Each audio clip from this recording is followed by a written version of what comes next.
ما هم میتونیم که اخلاق امام رو داشته باشیم. امام ابو حنیفه نمیتوانیم باشیم. اون یکی بود، تکرار نمیشه گفته مولانا، اونا جایگاه خودشون رو گرفتن، ولی ما میتونیم امام گونه باشیم، اخلاق امام رو داشته باشیم. این که اگر ما تفکراتمون این باشد، شاگردان ما همین خواهند شد.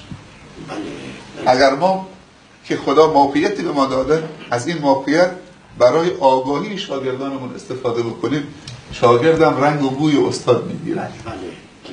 از خدا بخواهیم که ما کوتاهی نکنیم، ما تقصیر نکنیم، چون که زلت العالم زلت العالم، لغزش یک عالم و پیشوا مثل لغزش یک فرد عادی نیست.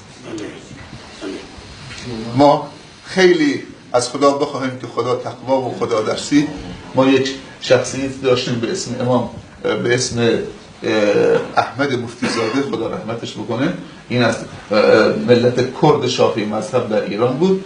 ایشون من در آخرین نوارش که این فیتش که برآمده بود سخنرانی میکرد، گریه میکرد، بعد میگفت خدایا من به تو پناه میبرم از این که مسلمانی بخواهد بیاید به طرف دین خدا و توبه بکنم، کلمه ای، اخلاقی، حرکتی از من صادر بشود که اونو بر بگرداند، اونو از دین متنفر بکنه، و من به تو پناه میبرم از این کلمه که از دهان من در بیاد سبب فتنه‌ای برای مسلمانی بشود، سبب اختلافی بشود.